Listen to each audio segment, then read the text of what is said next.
of all, I think your analysis was very straight-lined. History doesn't run in a straight line.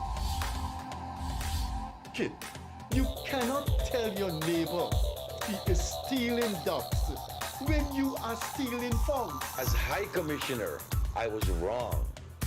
As Charandas Prasad, I reacted naturally how any person would have. I did not come here for that kind of abuse. I did not come here for that kind of abuse. If you're going to go down that road, I'll walk off. But it's all okay once they're talking. If they weren't talking, I could not have been here today. You got ADHD. I got nothing. Calm down. I think I've done enough in terms of taking our team out of trouble from losing. Tomorrow, Taylor. You got screwed. I'm reading the script now, and the first person that comes to my mind to play a detective, Yes, but the an kind of erratic Mikhail detective is Mikhail Rodriguez. Why an African slap an Indian? Why a man and slap a woman? Look, you deal with that. You deal with that.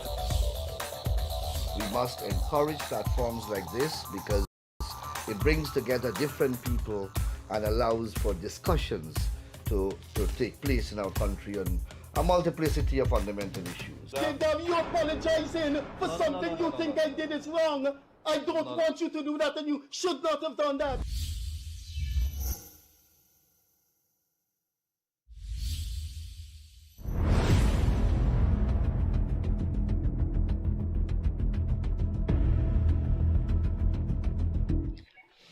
Hi there. Pleasant Monday evening to you, wherever you are.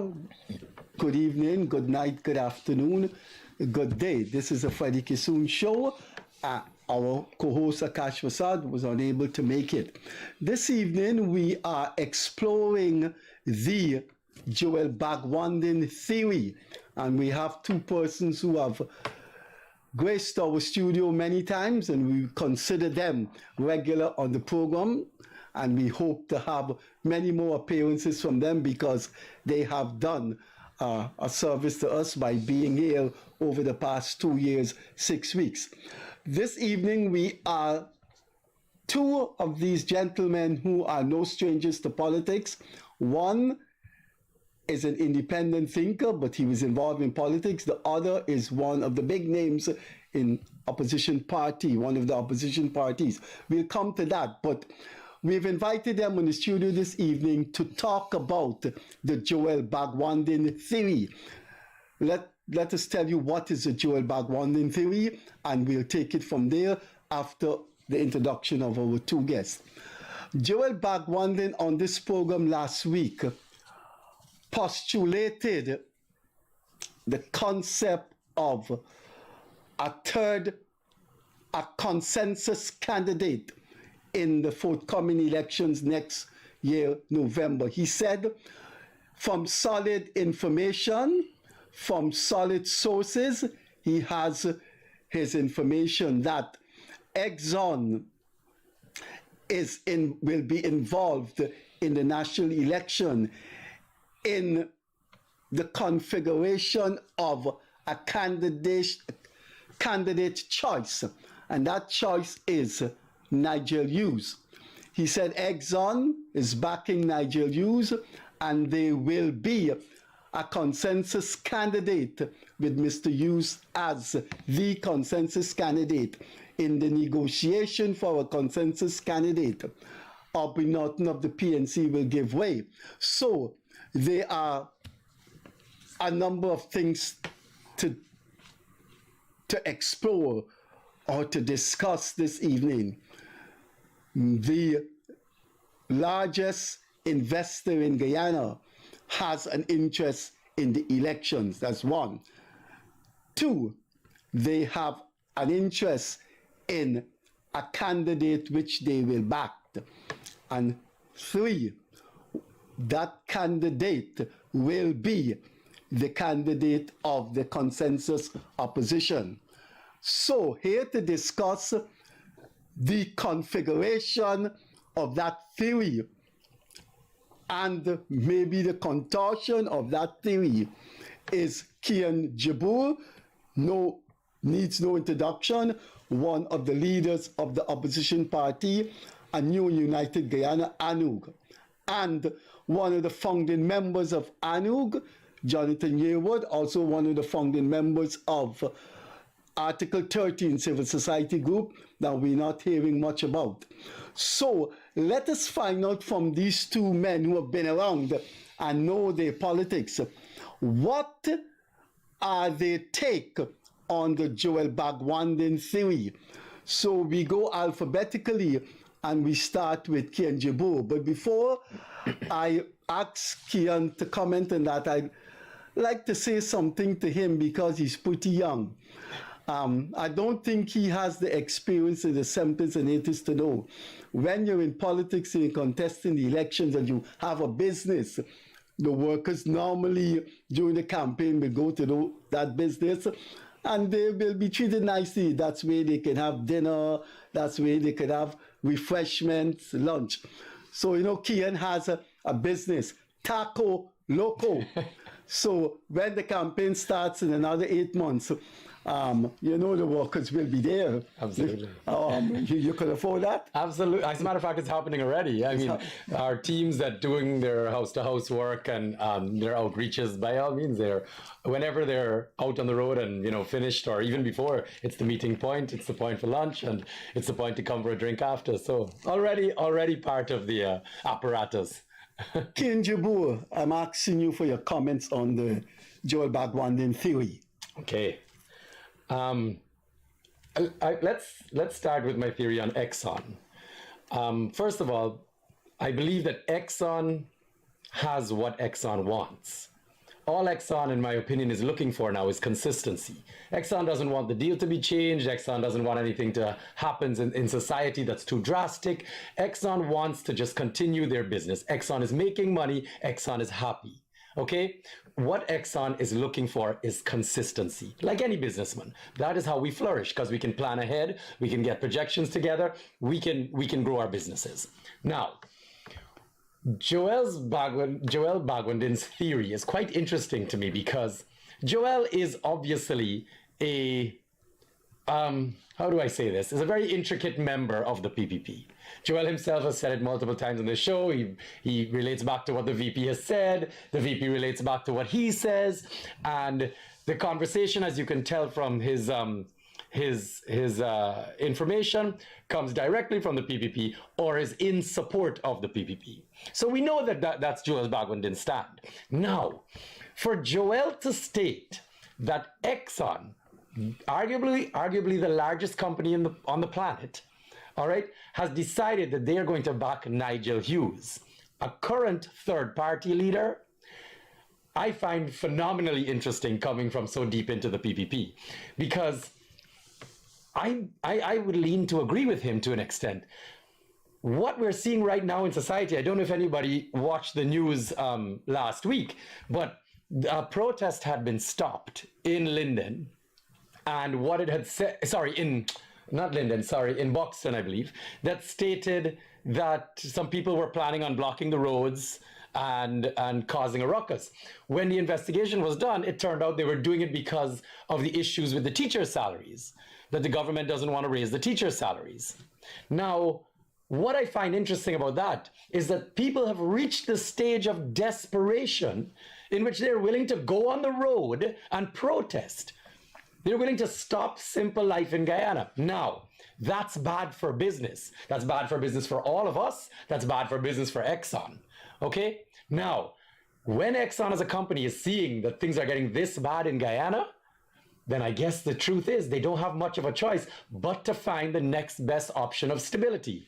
And political stability will mean not putting all the power of this country into one person's hands. That's not stable. If we've noticed anything over the history of this country, as you just brought up the history of Guyana, is that the politics is going to change. It's going to go back and forth. And now with AI and with social media even more so, the reality is people are more exposed, people are more educated, and the reality is things are going to change in this country. How do we create stability? by making sure all the power is not in one person's hands and by backing a third party, it clearly shows signs that the larger companies are interested in third party politics. And the reality is, I'm going to have to agree with Joel on his theory. It seems to me like the larger companies, and especially the Americans, and this just to throw another stick in the spokes there, we've been watching how America has been coming down on PPP people, on executives, on members, on people who are involved in public corruption. So the truth is, clearly there is another situation at play here in which the international community is not liking the way things are going and are looking for another option for stability. Jonathan Yearwood, the man who doesn't mince his words. Joel Bhagwandin enunciated a position which this program was termed the Joel Bhagwandin theory, and I just outlined briefly the shape of that theory, which, according to Mr. Bhagwandin, his information is solid. What do you make of that as someone with political experience? First of all, good evening to viewers out there. And Freddie, thank you for having me back on your program. I have to thank both of you for being here, making this evening possible. Let me get straight into it. Mr. Bhagwandin has always come across as a PPP mouthpiece. And he doesn't say or do anything without the permission of the PPP. So for him to say that he has intimate knowledge that Exxon is going to back a third party candidate or a consensus candidate, to me, that comes across as complete disinformation. And who is the master of disinformation in Guyana? Our very good Vice President, Mr. Bharat Jagdeo, former president, excellent with disinformation in Guyana, disseminating disinformation. I would like to ask, what is wrong with the relationship right now between the PPP, the ruling party and government of Guyana, and Exxon, that Exxon would want to give up that relationship and start a whole new relationship with an entirely new government? To me, that doesn't make much sense. Why would Exxon want to not continue their very lucrative relationship with the PPP and go and join with a consensus candidate? First of all, how do you get a consensus candidate? Do you see the PNC, with all the talk that they've said in Norton, saying that he will give up to a consensus candidate? Do you actually seeing him doing that? Talk is cheap. Action is a lot more expensive. I really and truly don't see Norton giving up party leadership, presidential candidate, leader of the opposition, to become a second string, basically a nobody, to function under a Nigel Hughes. You have to understand that when the going was tough for APNU in the 2015, the 2014, 2015 elections to come up, Nigel Hughes turned his back and walked away from them. He removed himself from politics. So he left AFC, he left APNU, he left the PNC to fight for themselves, to go ahead. He has no real good track record in politics in Guyana. He has not been a very good politician so far. Maybe he's trying to make amends for it now. Will Exxon want to put their eggs in that basket when they have a nice, very good, cushy throwback on a luxurious couch, hugging up and kissing up and loving up with the PPP? I don't see that as happening. I really and truly don't see that as happening. I could only see Mr. Bhagwandin's statement as disinformation, and it takes some of the views away, some of the eyes away from the PPP, and puts AFC, puts the PNC under a little bit more pressure. Third parties, I know TNM, well, we know TNM is out the window. TCI, LJP, what are they going to do? Are they going to join under our consensus candidate of Nigel Hughes. When I was with Anog had a policy of not joining with anybody. And I don't see that policy of changing. They might get involved in a join-up, but they certainly wouldn't get tied up with the PNCR, and they're certainly not going to get tied up with AFC. At least that's how I saw it. It has not changed. And I don't think it, as Kian just says, that has not changed. So where are we going with this consensus candidate? How is a consensus candidate for who? APNU? APNU's made up of what? PNC and who else?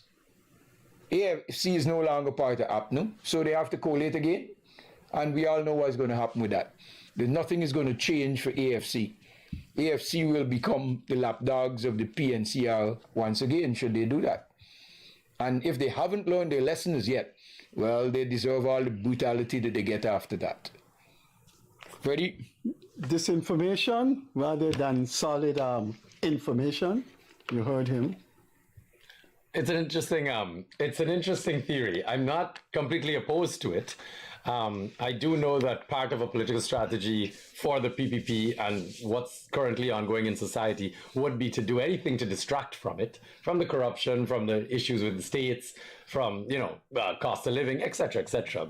Electricity woes, the water coming through the taps. I can understand why the PPP has motive to take eyes off of them. To make such a bold assumption and to state, as Joel Bhagwandin with confidence, that Exxon is backing Nigel Hughes. If that is untrue, then doesn't that lead us to believe that everything Joel Bhagwandin has said is untrue? Because that theory, and as you just said, he has it from inside sources that this is occurring. Now, again, as I state, I acted funny too. At this state, to make a statement like that, in my opinion, only makes the PPP look weak. This has not strengthened their politics. This has shown, if anything at all, that the big companies in Guyana, the international community, are not interested in the PPP anymore because of the corruption, because of what's currently ongoing in society. And again, what we are coming to is the brink of unrest. People are desperate. The cost of living is too high. People are not being paid enough money. People are not getting electricity in their homes. Businesses can't run because we can't get water in our taps. Obviously, things are barreling towards unrest.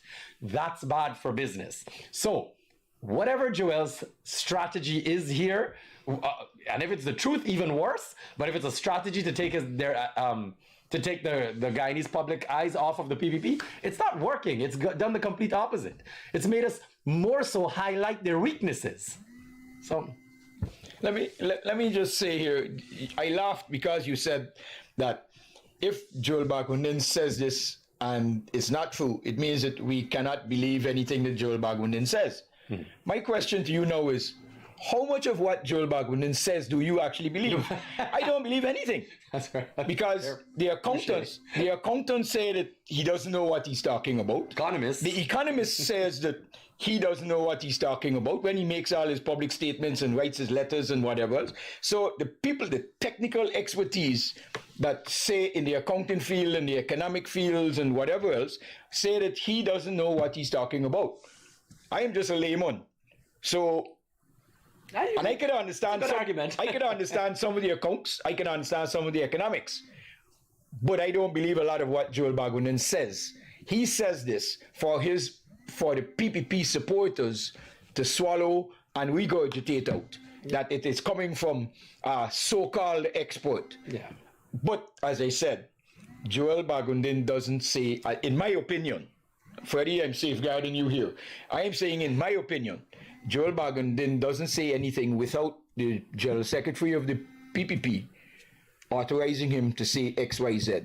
And we all know, and I know, that the PPP's General Secretary is a master of disinformation in Guyana, in politics. Yeah. He is a political master in Guyana, in politics. So I believe that a lot of what Joel does and particularly in this case, is disinformation. And as you said, it takes the eyes off of the PPP and some of their problems and casts the pressure on others to deny, satisfy, or create or do whatever they have to do, leaving the PPP alone to get their political machinery, which has already started, in higher gear for the 2025 elections.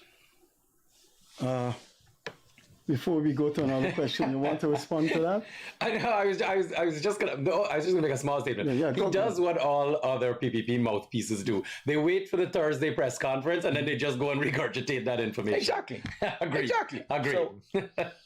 So where does the information come from? Yes, right there. It's not that he has the, in my mind, it's not that he has the brain power to sort this information out, analyze it properly, and send it out there as being accurate.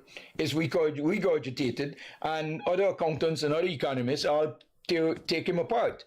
So he is not, to my mind, he's not the expert he thinks that he is.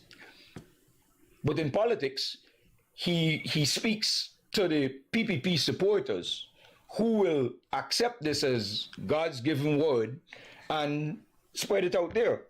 That all of that is the political game, and politics is a game of strategies and whatever else, and they have to do that, and they do it, and they're very good at doing it. They're very good at doing it. So, to go back to Joel, we're not going to see a consensus candidate with Niger Hughes as the head. Well, not consensus including Anug. As we have clearly stated, we have no interest in ever joining the PPP or the PNC. So if it's a case where the PNC and AFC get back together again, ANUG will not be part of that. But if AFC remains on its own, you could have... Well, as you can tell, we have done things in the past like joinders. That is definitely not on the table. We have not spoken to Nigel Hughes. The two parties are barely in communication. I mean, just on a courteous level. So in no way, shape or form are we ever interested in joining any other political party. I'd just like to remind you, you are the chairman. Right? Correct. The general secretary on the same seat here said there is no intention of a AFC ANUG. Correct. Now, before we go to him, would most people in society, whichever society, and it happened in France, I think the other day with the parliamentary elections, they felt that if they had gone their separate ways, the ultra-far right, ultra-right, very frightening right, Marie Le Pen would have got a majority in parliament. But most people want to see opposition parties come together. Is that a question or a statement? Yeah, I'm asking you, don't you think people feel that way? You know, the idea, I think, that has been fed to Guyanese is that you need to come together in numbers for strength. So what the PNC and the PPP has preached in this country for 50 years is that come and join us and you will be stronger. Come and join us and Guyana will be stronger. I think if there's anything that we've learned over the past 58 years is that that's clearly not true. The point that we must make is that a minority government is, at this point, as you can tell with how political systems have changed, you just brought up France, etc. I mean, we watch it in India right now as well, South Africa. What you've watched is countries decide, wait a second, we want more people at the decision-making table, because history has shown us when all the power is given to one, what does absolute power do? Absolute corrupt. Absolutely corrupt. So what we have to do now is, in order for this country to move forward, which it hasn't done in 50 years, we have to make sure that the consistency politically is available and is running the country. So just permit me 2 seconds to explain that. No, go on. Now we have the gas to shore project. We had Amelia Falls. We have all of these GPL issues that are going on, even the infrastructure projects, the Demerara Harbour Bridge, etc. Now, what we have watched throughout history is projects being started by political parties and then completely falling off when the other government takes over. Now, what a minority government helps to do is create that political unity by ensuring that when when the gas to energy project comes, or Amelia Falls comes to Parliament, the government shows their work. This is where the numbers are. This is what the projections are. This is what it's going to do. When everybody agrees that those numbers are viable, that those numbers will actually ensure that the project is completed and be successful, then we approve it. And then, when, as we know in politics, things change, whenever the political landscape changes, guess what? We all already approved Amelia Falls. So it will move through and continue even under a new government. And that is the system for consistency in our economy, for businesses to grow, that we need. Jonathan Yearwood? I like the idea of a minority government, but I'm going to take you back to this consensus candidate. Last time I was here, I think I said that the PNCR will almost guarantee 27 to 28 seats. Now, and that I think still remains. Will the PNCR be prepared to give up some of those seats to AFC, which in my view may not get more than 2, maybe 3 seats by themselves? The WPA I expect to fade away and disappear because they say they're not joining with PNCR unless the conditions are right. Will the conditions ever be right? I don't know. But they bring nothing, WPA brings nothing to the table, particularly with this presidential candidate that they have. David Hines. David Hines brings nothing to the table I should say nothing beneficial to the table. Brings a lot of baggage to the table, but not anything beneficial. So why would the PNCR give up their position of strength, 27 to 28 guaranteed seats, to the AFC, which with a little bit of luck might win 2 or 3 seats? That makes absolutely no sense to me. The only leader of any coalition possible at this point in time will have to come from the PNCR.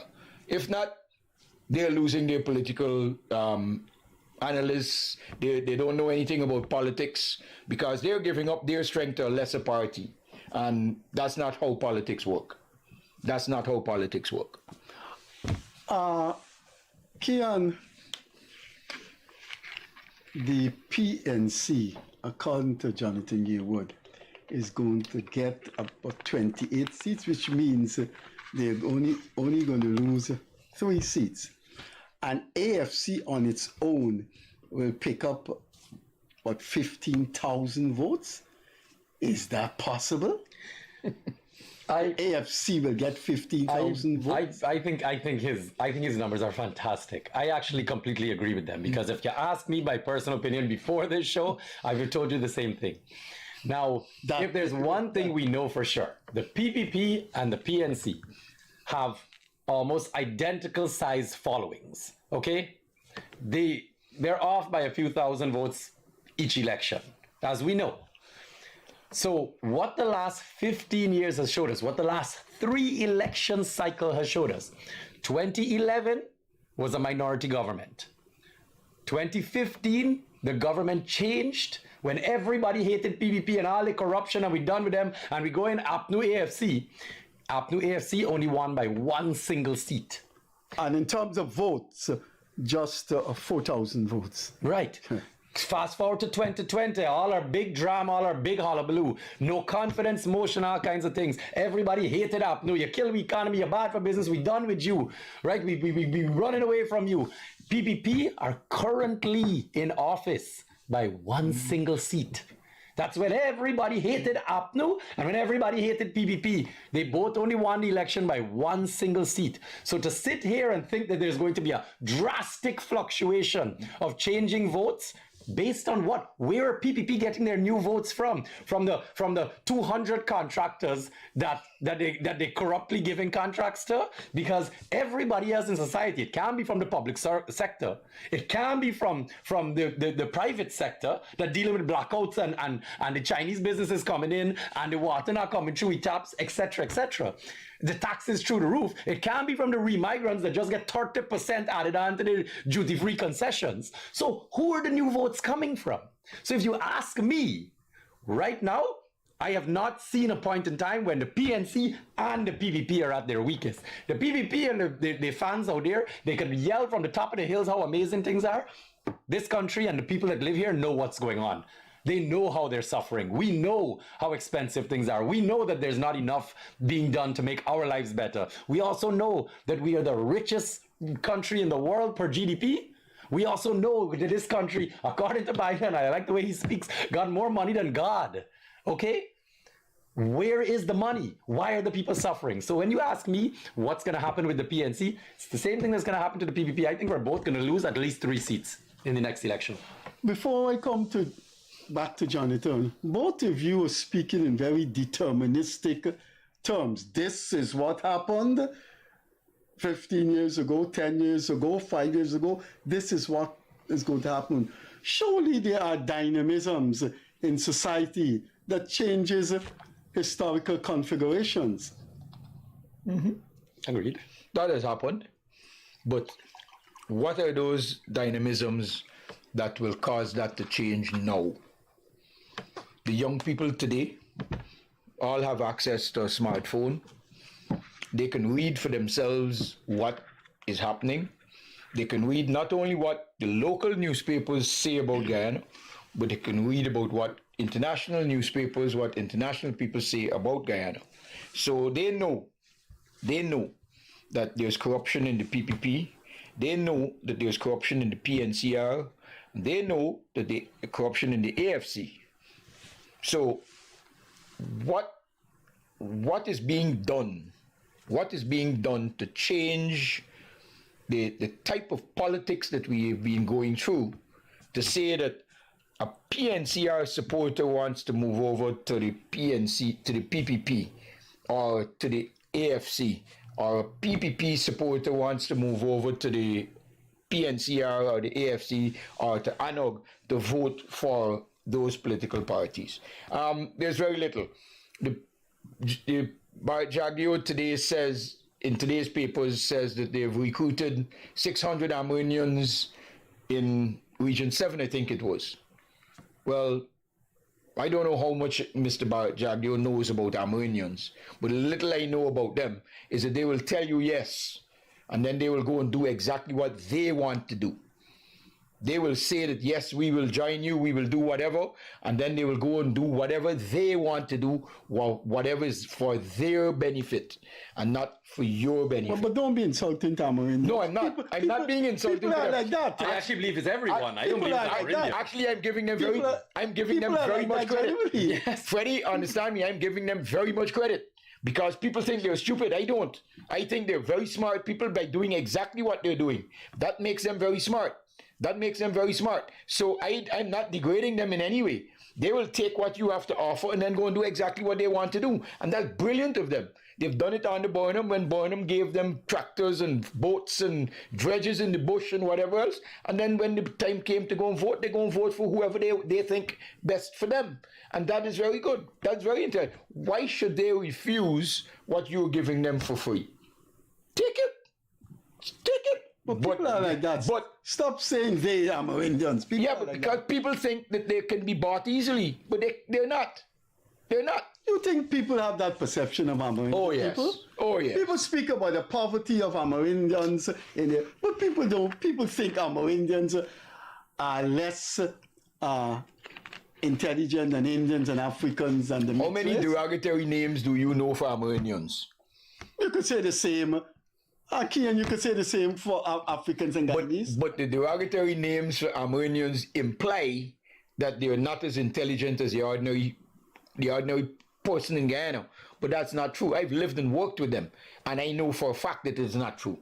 some of the most intelligent guys I've known have people I've worked with, and they're Amerindians working in the bush with them. They're problem solvers. They find solutions to problems that takes other people a lot more time and great difficulty to find. They find it easier because that is the type of life that they live. They solve problems, and they're very intelligent and very good at that. So when you tell me that I've just signed up 600 Amerindians to join the political party, I sit back and I say, yeah. Let's see how that translates into votes. And I always go back to CN Sharma, where CN Sharma had this was it Voice of the People, and how everybody in Guyana loved CN Sharma because he was a place they could go and voice their concerns and their problems. I know what you're coming up. Did it translate to votes?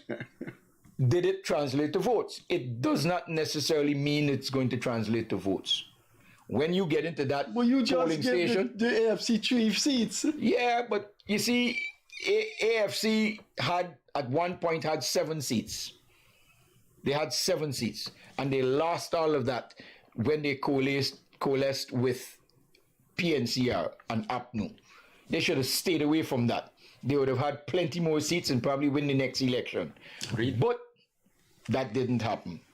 That didn't happen. So AFC now has to go through an entire rebuilding process to regain trust from people who saw what they did and felt what they did in the 2015 to 2020 government, especially with their new leader, who's Nigel Hughes, who's the man that says that 34 is not, or 33 is not the majority of 65. Half man. I don't know, but in my mathematics, 33 is always greater than 32.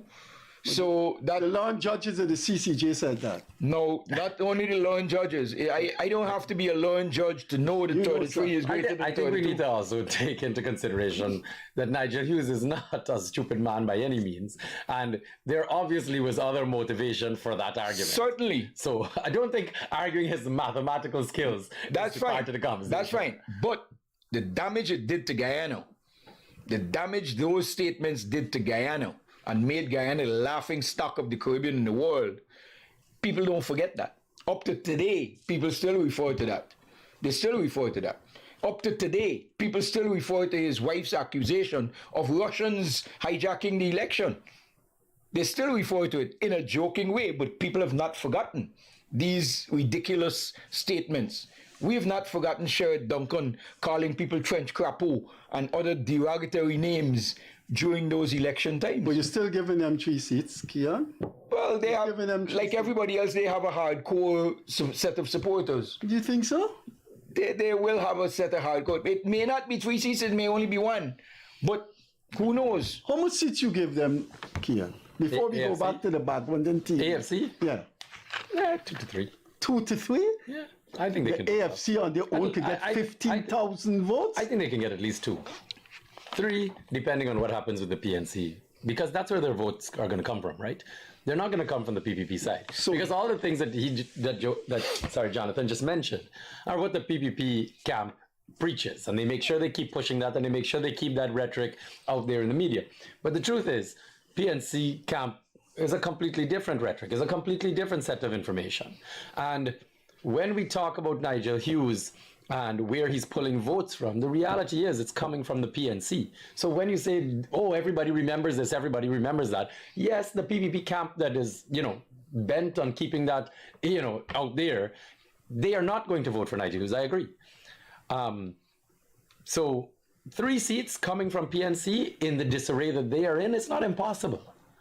The reality is, what we are looking to do now, what has to speak a little bit more about other strategies coming to 2025 election, ANUG themselves, as an executive, we are all looking, the plan is to go after the PPP votes. That is where our base is going to come from those that are not happy with that are in the PPP camp, that are not happy with what's happening, that see a change that's necessary, that have realized that the PPP from Jagan days to the PPP now are not the same party anymore.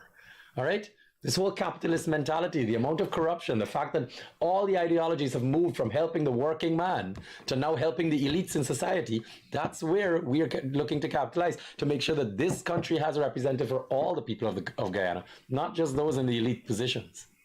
I don't want you to, I shouldn't say this, so I would politely ask you to eschew any discussion that is not intellectual and analytical about ANU, because I know you were a founding member of ANU.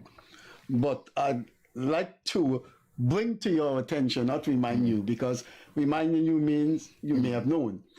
Mr. Timothy Jones said they're hoping for 4 seats. That's what he said they're hoping for. You've just given the PNC 28 seats, the AFC 3 seats. There must be something in there. All right, from you. Not theoretically or practically. I'm saying there must be something in there from you, for ANU. I will state categorically no. In my view, there are 35,000 votes, which is 7 seats out there for grabs. 7 seats. 35,000 votes out there up for grabs. But the political parties have to work hard to get it. They have to work hard to get it. And I go back to AFC in 2015, 2011, had 7 seats. They won 7 seats. That's 35,000 people who were disgruntled between the PNCR and the PPP. Now, you asked where AFC is going to get their seats from, where ANUG is going to get their seats from, where they get the votes from. You see what Nigel is doing now? Nigel is traversing the interior of Guyana. And Nigel is having serious conversations with the Amerindian. Yeah, and there was a sports thing and they whatever. They went in but there. As we all know, Nigel is not a stupid man. Nigel is not a stupid man. So in politics, you have to pick the low-hanging fruit. Region 7 has what? 5,000 votes? So if you win 2,500 votes of that area, you get your 1 seat. Region 8, I think they won Region 8 and Region 7 already. So these are small areas, small numbers of voters, and it is fairly easy to win the seat from those small areas.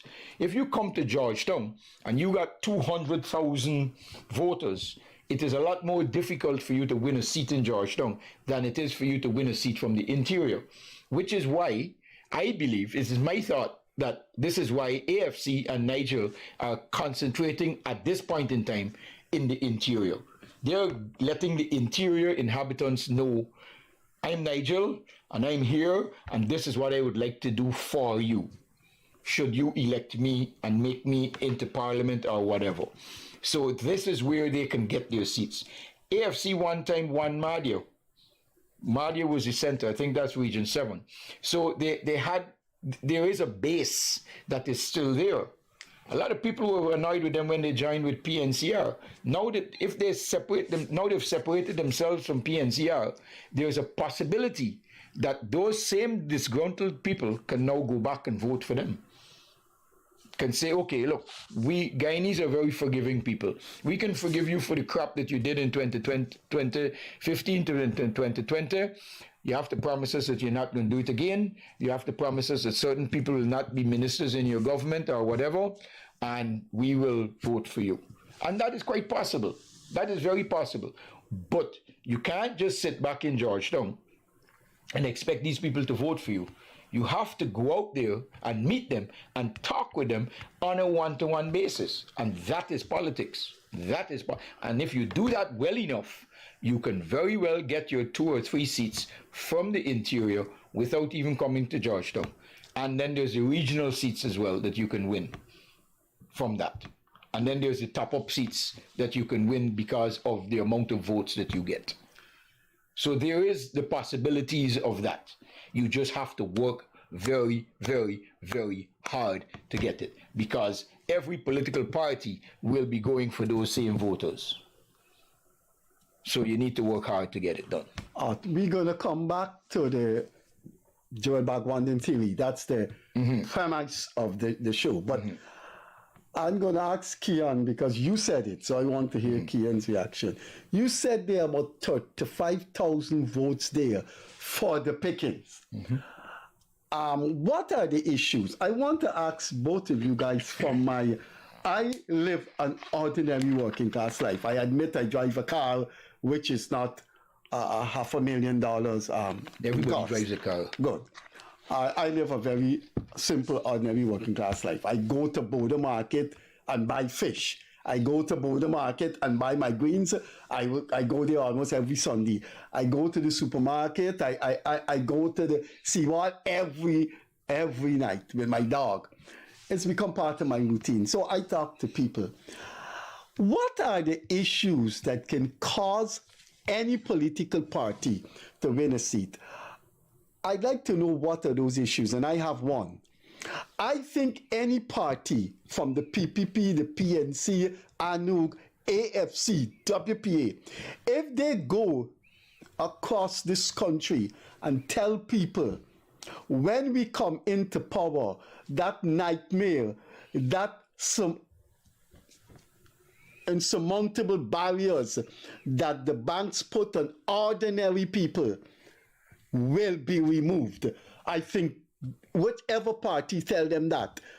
I don't think you guys know how vendors, market people, carpenters, laborers, I don't think you people know the hassle they face with their little money from the commercial banks. I don't think I know. I see it. This thing. We all deal with it. Gentlemen, as an educated man, this thing for me has no logic. I, as an educated man, know what money laundering is. Money laundering is not no $1 million. That's 5,000 US. That can buy a bloody car. And when these people go, I'm in the bank there, I see the hassles. This lady sell her plants. And they ask, so where you get this $200,000 from? This lady selling her plants. You know? I sat down with my wife at one of the bank and see 3 people saying, oh my God, what is this? If I had known this. I am saying to you, Kian, Jabour, but particularly you who raised the 35,000. If you go to those markets and those mechanic shops and you tell people your little $1 million will be accepted at the bank as an acceptable deposit, I think all parties, if they're listening, is going to win a seat from that. Those banks are terrifying, not upper middle class, not rich people, not the aristocracy. They're terrifying small people by telling them money laundering involves $50,000. I hear you. You're absolutely right, Freddie. Okay, it is terrifying, everybody. But let's be honest here. Let's just look at this on a purely business perspective. Let's say you owned a bank, right?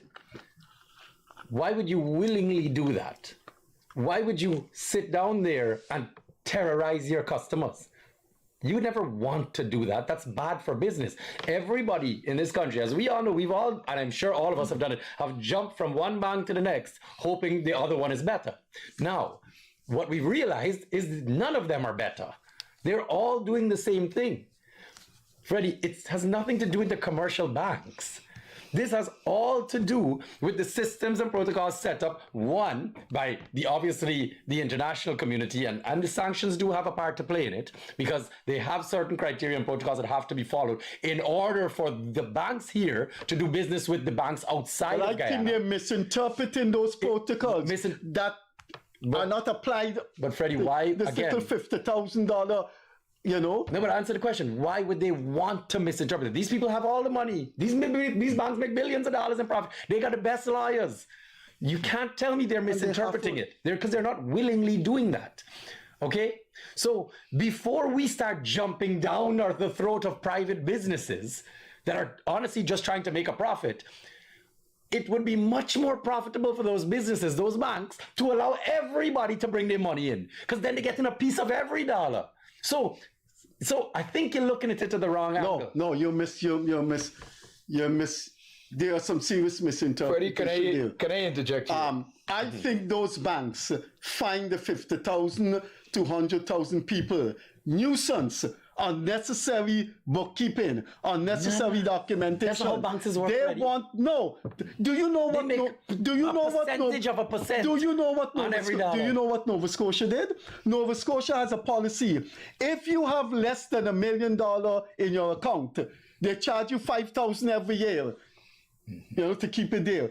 What I think is happening, but whatever you want to say, the practical issue that is facing, political parties out there is if you go and tell them that your 50,000 or 200,000 will be accepted, I think you're going to get their votes. But Freddie, you gotta go ahead, Jonathan. Sorry. Yeah. The bank situation, the bank operates under the Financial Act, and that's a government. Government has to change that policy, but government can't change it on their own because they're signatories to whatever else internationally. However, coming back to the 5,000 votes I think that are out there, GRA, reduce your taxes on cars, new cars coming in. So instead of buying a car that is but hold on. He hasn't answered the question. Yeah, but could you win votes by telling those market vendors and block makers, the banks, we will not allow the banks to hassle you based on your working class status? Freddie, you can't deal only with the banks by itself as an individual. You're gonna get votes. You gotta look at things holistically. I know you have an issue with the banks. I have an issue with the banks. Everybody has an issue with the banks. We have learned how to deal with it. But I'm saying, for a political party to win seats in Guyana, we have oil money now. You can remove or reduce drastically your PAYE, increase your threshold to the point that only the people earning $500,000 a month or more pay taxes on it. In other words, you're giving up the poor man's tax burden. Let the rich pay for that. You can reduce the cars, the taxes on the cars, as you mentioned earlier, Kian mentioned it earlier, the 30% on migrants coming in. You can reduce that to zero or whatever. New cars coming in. One of the policies I liked with the APNU when they were in government was that no car older than 4 years old was allowed in. The result of that was I bought a car at the time the car was 3 years old for $2.5 million. You can't buy a 3-year-old car in Guyana now for $3.5 million. You're buying a 15-year-old car for $2.5 million. So the repairs and cost for maintaining my car, which was relatively new at the time, is minimal. So people would prefer to have the ability to buy a newer car at the same cost that they're paying for an older car today. So you reduce the taxes for that, and that will be a relief on burden for whatever on people that want to do things. This is one way. Reduce the taxes on the PAYE, the person who's working for a small salary. Raise the threshold so only those earning large incomes pay that.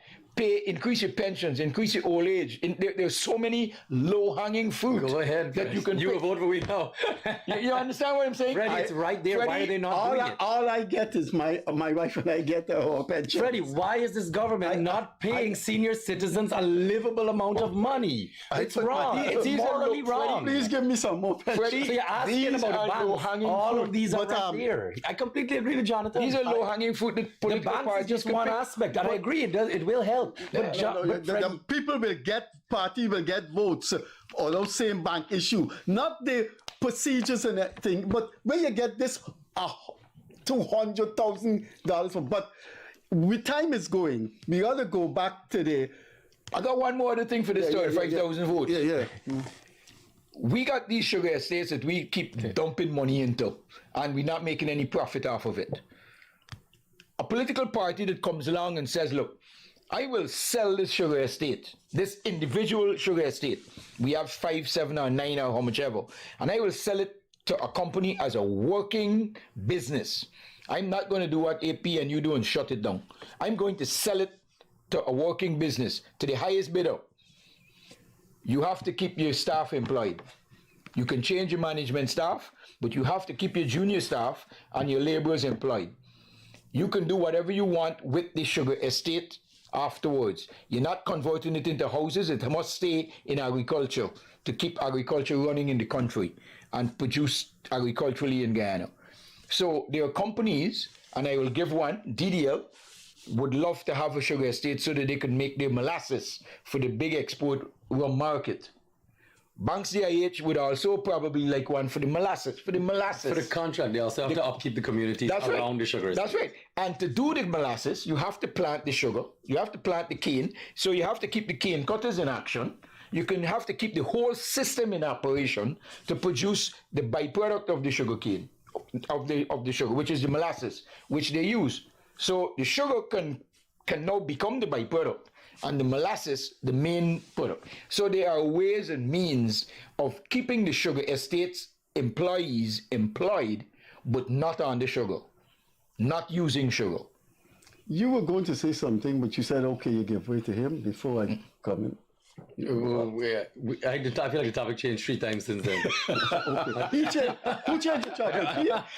I guess I'll change. I just chime it in when I can. I guess all the what I wanted to ask you is he's enunciated some interesting positions here.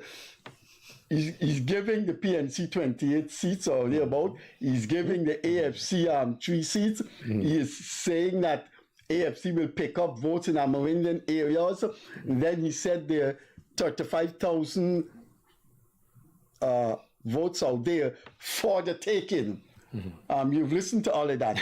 Let me get your take on that, and let's go back with finality on the Joel Bhagwandin theory. So there are 35,000 votes out there. I'm speaking to you directly and not as part of the panel discussion because you're the leader of a party that will be contesting the elections. Correct. You said already you're giving lunch and dinner to the campaign workers. Absolutely. So you start campaigning. Well, listen, if I will win votes by giving people food, that's even more worrying because people should not be that desperate for food. But I will tell you, it is part of obviously support in mutual hand in hand. You're going to have an early election before November? No way. Why would they give up time and power? That's illogical. What people listening to this debate would expect some give Jack his jacket perspective or approach. Both of you seem to dismiss the government outright. But when you look at Ali, he seemed to be someone that could make the difference. Okay, he had 5 years. He was also a minister of housing for what, 15 years? But he wasn't a president. He's a president now. How long? He wasn't a president then. You're a president now. You got more money than God. You got all the oil money that you don't know what you could never spend it in all your generations, right? So the truth is, why are we still suffering? Why is cost of living still through the roof? Why is the gold? People suffering in Guyana? How you mean? What? How you, Freddie? Come on, you just tell me you walk the market. Go to any of them markets. I buy my business. I go to the market and buy my greens from the market as well for my business. Go and ask them. Go, you speak to the market vendors yourself and ask them, how is life treating you? Buy things hard out here, buddy. So at the end of the day, Freddie, if you can't even solve electricity woes for less than 1 million people, you telling me you could go and build a whole Silica City and make things right? Just make it right here. Prove to me you can make it right here first and then take my taxpayers' money and go and build a city.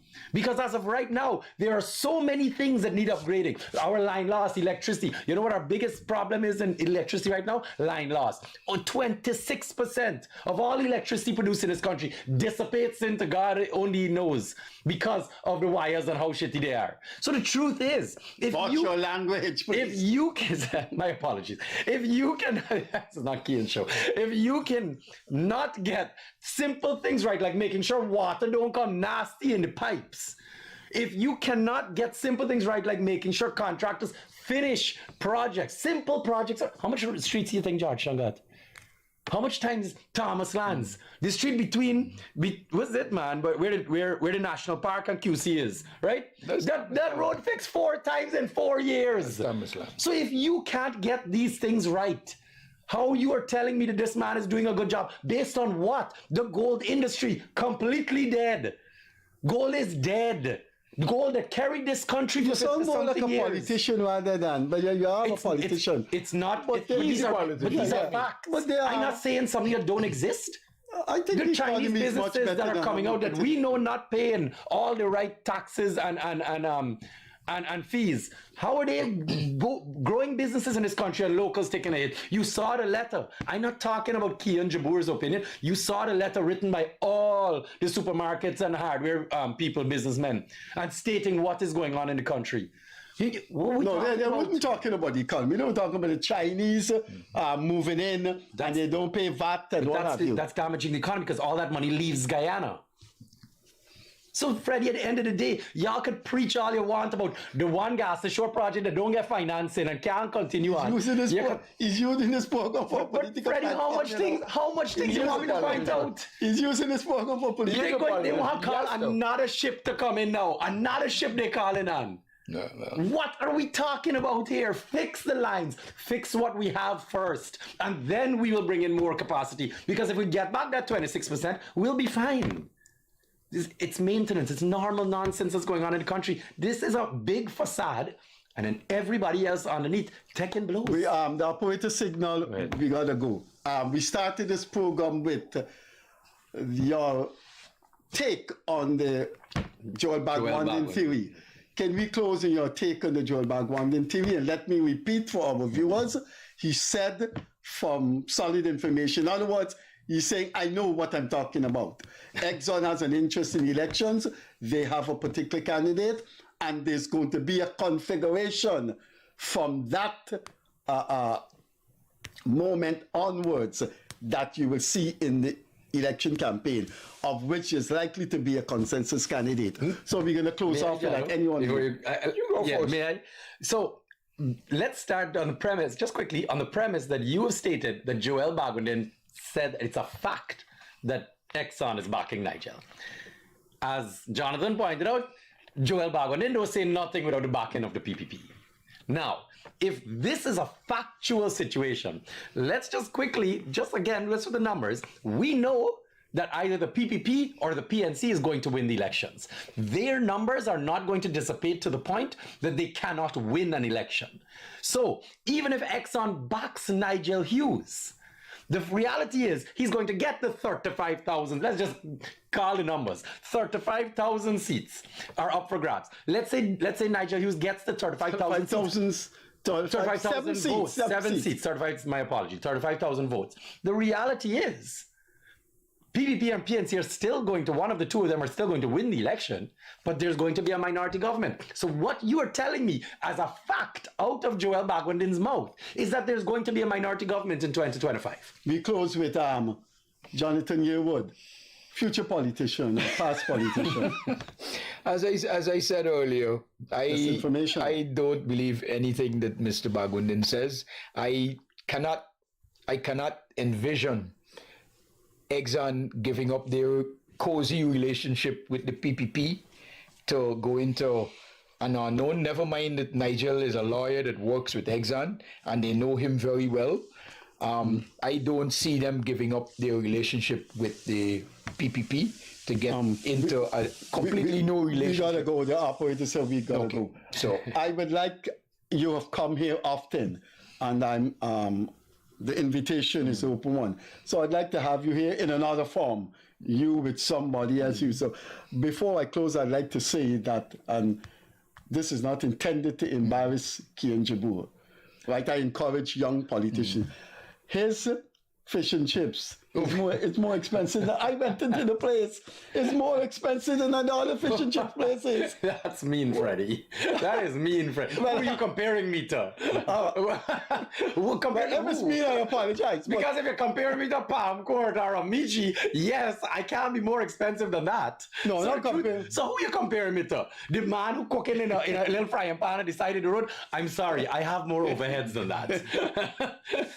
I didn't intend it to be mean. That was mean, I just Freddie. know when I apologize, and I apologize on the remark. Okay. This has been a discussion between Kian Jabour and Jonathan Yearwood on the Joel Bhagwandin theory. If you look at the program, you will see what the Joel Bhagwandin theory is about. We'll see you on Wednesday. Have a fine Monday evening. Thanks for being with us. Catch you later. Bye-bye.